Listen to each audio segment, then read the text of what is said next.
Okay, here we go. Welcome back once again, guys, to Bobcat Corner. This is episode number 24, and I'm recording this late today.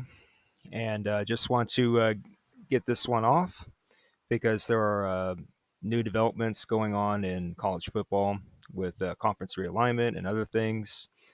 And I'm just going to start off with this uh, first bit of news.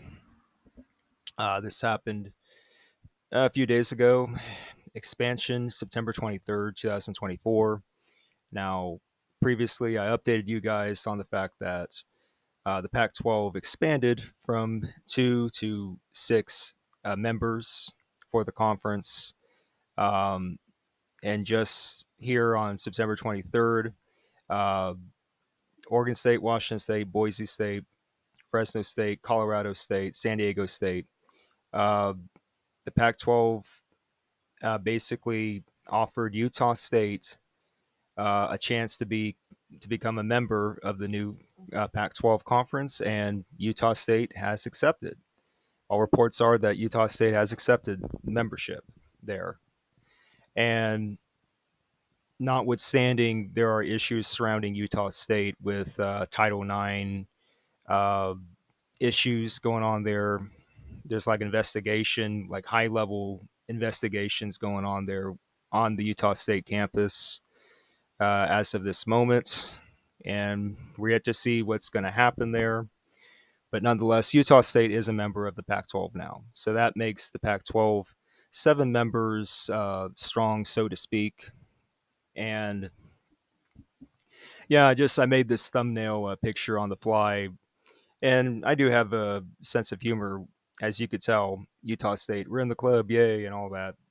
That was just a joke, just a harmless joke there. Because when you think of Pac 12 previously, the prestige, the name, the branding, and then you have Utah State, not necessarily known as a big name, but now they're going to be part of a Pac conference that's going to be looked at as at least a strong looking G5 kind of conference. It makes you think in some ways. It really does make you think. And the reason why this even came about was because of the fact that Utah State was obviously not the first choice in this next round of expanding the conference for the Pac-12. Far from it, exactly. Um, there were other schools that the Pac-12 targeted for expansion.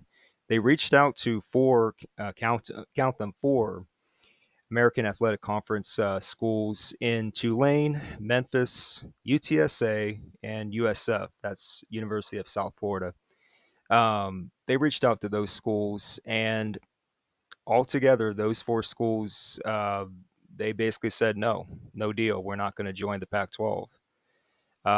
Regardless of what was offered by the Pac-12 in any of these talks, it just wasn't good enough for these four schools: Tulane, Memphis, UTSA, USF.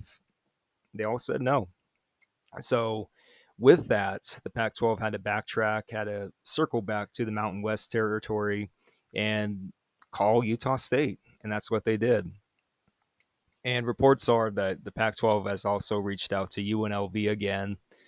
And as of this recording, it's still undecided, you know, well, I take that back. Excuse me. UNLV has decided to stay in the Mountain West Conference, and along with Air Force, Air Force was rumored to possibly go to the American. That did not happen. Air Force is saying, "Yeah, we're staying here in the Mountain West Conference," and yeah, so there you go. So now we're left with this. We're left with two conferences in the western part of the country with seven teams each.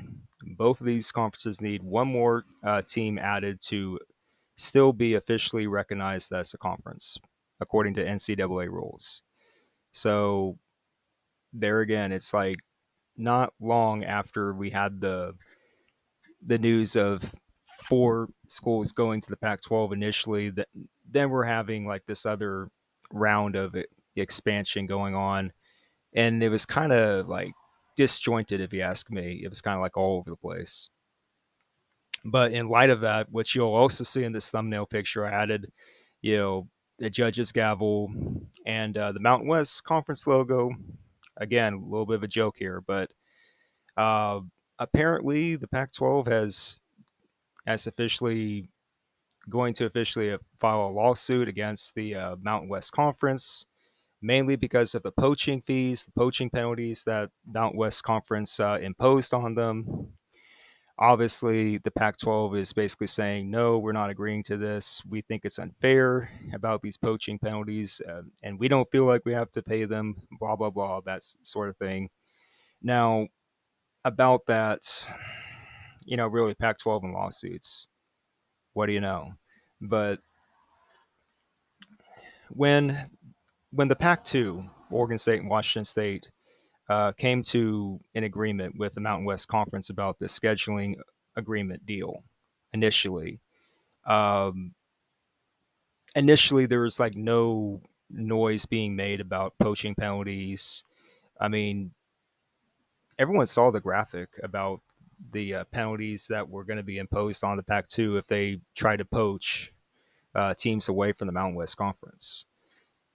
But in that, there's probably like either miscommunication or just assumptions being made that uh, Mountain West Commissioner Gloria Navarez supposedly, you know, raising the price of the poaching penalty, supposedly that it was only like 14 million, then it was like, oh, $30 million. It's like price gouging, I assume, according to the Pac 12. But regardless of who's right and who's wrong in this situation, guys, it comes down to documented proof. One side has to have actual documented proof of what they're claiming. That's it. I mean, you have to keep it simple like that. If the Pac 12 is right and what they're claiming, provide proof. Same thing goes for the Mountain West Conference. If what you put out there in the scheduling agreement was final, was concrete, and the Pac 12 was okay with it, then you guys got to come up with proof. It's that simple. I mean, I'm just going to keep it that simple because lawsuits, they get very muddy. They get very disjointed. They get very out of whack. And we're just going to have to wait and see what's going to happen here between the Pac 12 and Mountain West Conference. And honestly, I'm disappointed. As an outside observer, guys, I'm really disappointed in both these sides not coming to terms with their current situations. That all they had to do was just get together. All they had to do was just find a way to have some sort of merger, reverse merger, or just some sort of friendly discussions. Just reach an agreement, and then we have all this unnecessary back and forth, bashing of each other. It's just unnecessary, guys. But that is the world we live in right now with conference realignment. It's very cutthroat. It's very aggressive. Unfortunately, that happens to be the case. So I'm really just going to leave it there with the Pac 12 and Mountain West Conference situation. We're going to learn more about this lawsuit as we go along here, just as we did with the Pac 2 versus Pac 10 lawsuit from a year ago. That was a whole other can of worms there, but it's just sad. It's disappointing and it's sad. But one more thing before I get off this part of the show is that uh, Pac 12, they're obviously alive and well right now. They have 7 members now, and it's anyone's guess as to where they're going to go to exactly for expansion, where else they're going to go to get schools. They only need one more to become an officially recognized conference, but I do believe that they're going to at least get 3. They're going to get at least 3 more schools to get to 10. That's just my guess. And I think one of them could be a school like Texas State. Uh, Texas State is currently in the Sun Belt Conference. I won't be surprised if the Pac 12 takes a serious look at them. But also, don't count out another Texas school like UTEP. I know people may roll their eyes at that one, but UTEP may be a key player in this now, whether it's Pac 12 or Mountain West Conference. I personally believe UTEP should just go to the Mountain West Conference, but Pac 12 may look at them too. Who knows? But honestly, honestly, guys, I just think the Pac 12, they do not have a lot of options left to go as far as expansion goes. And for both the Pac 12 and Mountain West Conference, they both need to look at FCS schools. I've already said it: Sacramento State, Montana State, um, even North Dakota State, South Dakota State, although that's a stretch at this point.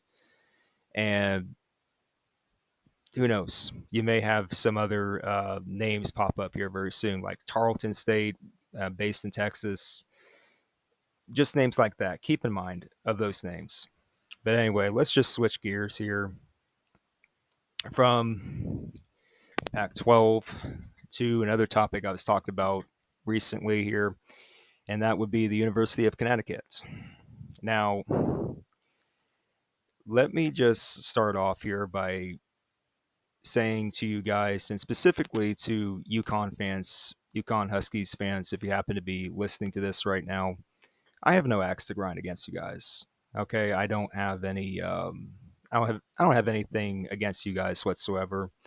More often than not, I really enjoy watching UConn sports, especially UConn basketball.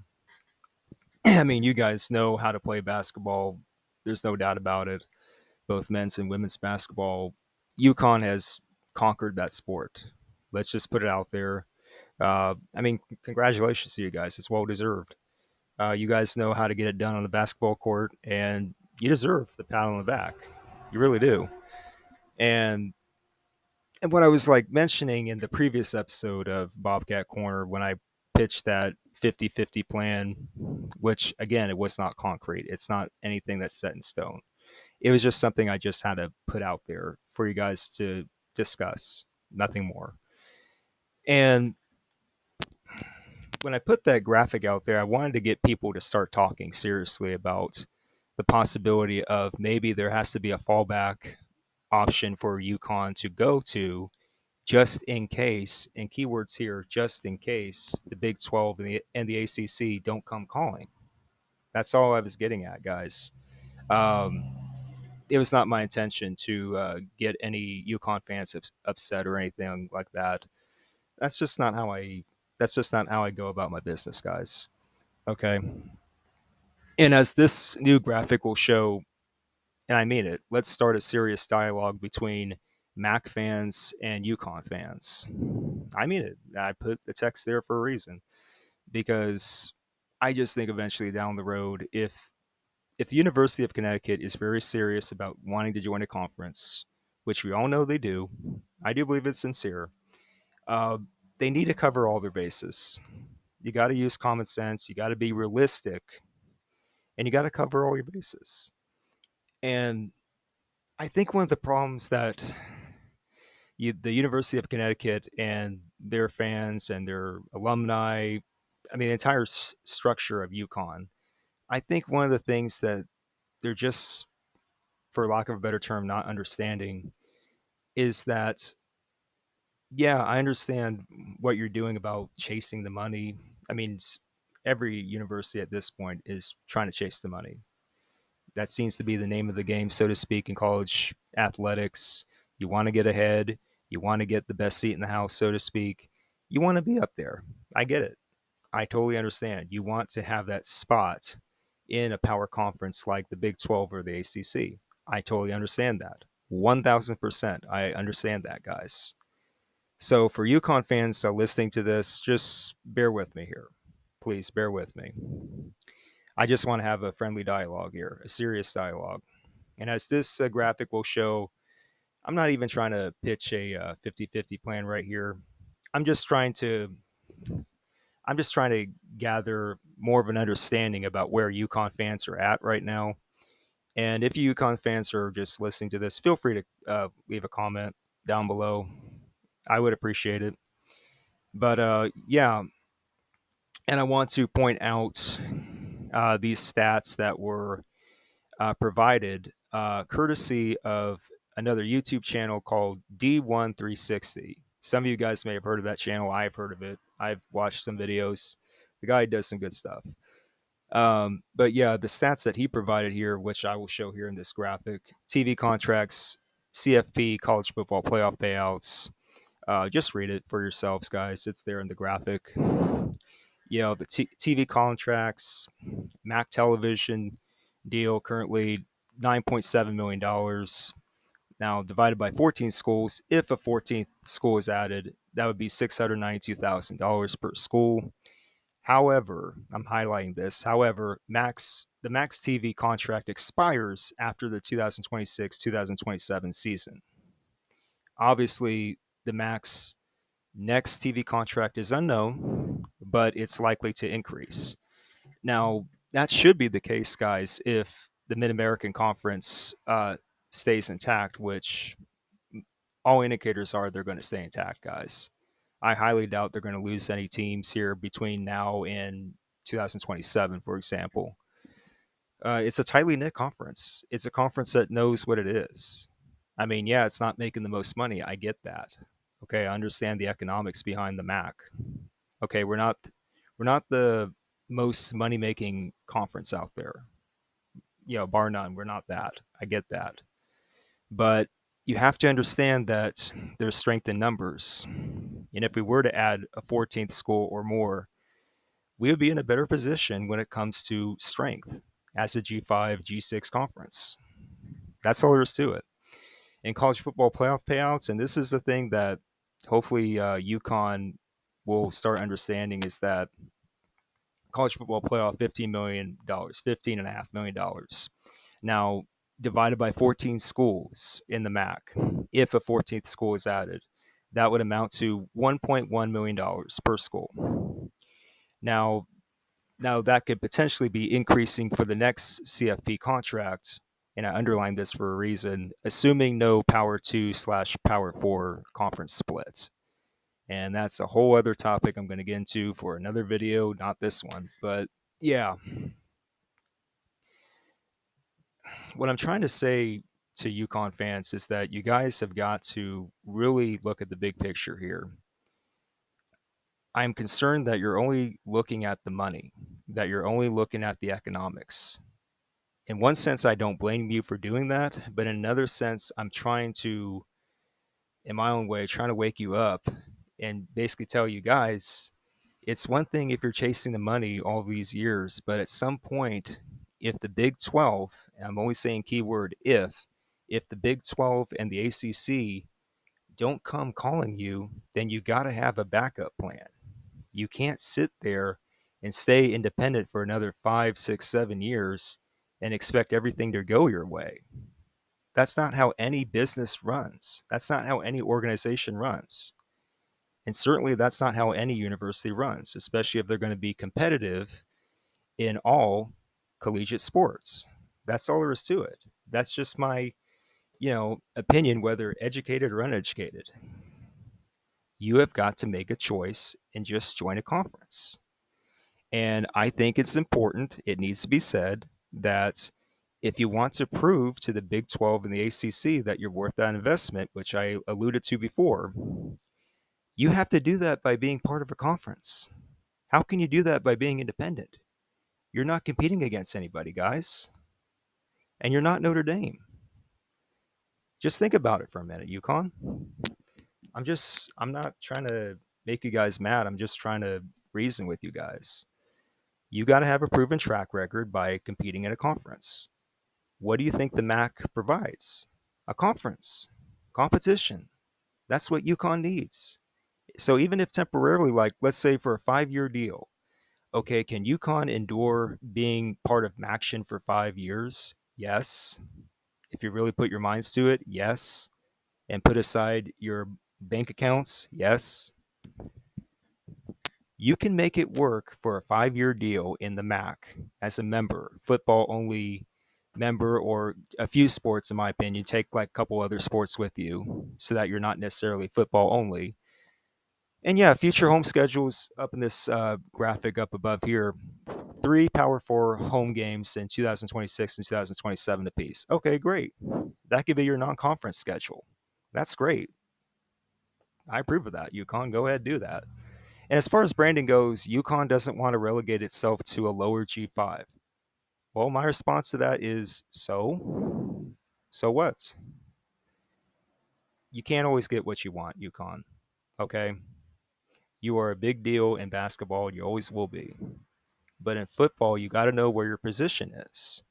You see yourselves as a power conference kind of team, and I get that. But right now, you're not. You're not in any conference. You got to put your foot in the door somewhere. And if that happens to be the MAC for even a temporary 5 year period of time, you got to do it. You got to show what you're worth. And I crossed out this other part here because I don't agree with it.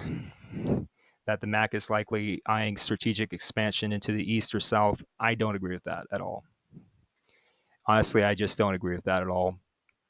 I mean, I may see schools like Western Kentucky and Marshall considering jumping into the MAC, but as far as like, oh, we're going to put like add 4 more schools from the South, no, I'm not seeing that. And Middle Tennessee, I'm starting to not think so at all. But yeah, I keep going back to this. The addition of UMass as the 13th member of the MAC, there had to be some significance behind it, guys. As a conference, you don't do that if you're not intending to add another East Coast school. What other East Coast school fits the bill? Unless you want to dig into the FCS level and get a team out of there. I think you're looking at them right now with UConn. And I'm not saying this is going to be overnight, not at all, because when you negotiate deals with anybody, especially in this case between like the MAC or the Big East Conference, there's got to be a give and take. It's like, okay, Big East can have this, but the MAC really wants this. That's what you do in negotiation, guys. That's all I'm going to say. So this is why I'm saying right now, UConn fans, let's start a serious dialogue between MAC fans and UConn fans. That's it. That's all I'm asking for. And to close this, I respect the University of Connecticut. I respect the athletics department of the University of Connecticut. You guys have done a great job with basketball and with your other sports. And the only reason why I bring this up to you guys now is that I'm concerned about your football program. I'm an outside observer, and I'm really concerned about your football program. I don't believe you should drop down to FCS level. I do believe you should stay up on the FBS level. But with that said, you got to join a conference. And if the Big 12 and the ACC are going to tell you no for now, keyword for now, then just swallow your pride for a little bit, join the MAC, make it work, conquer the MAC, and then try to position yourself better for that long-awaited invite to the Big 12 or ACC, if that's how you want to play it. I would wholeheartedly welcome UConn to the MAC, even in a limited capacity. I mean it. So, guys, if you want to like this video, go ahead. If you want to dislike this video, go ahead. I mean no harm by doing this. So, I hope you guys understand. That's all I'm saying. But anyway, that's all I got for now. Just want to get this off. Hope you guys are having a good day today. It's pretty late when I'm recording this, so I'll be back very soon with more college football content. And there is like other news surrounding the entire landscape of college football that I want to do here soon, probably next week, early next week. I'm going to get that off. So, yeah, you guys take care. This is Bobcat Corner. And this is me, Stephen Vitt, signing out. Take care.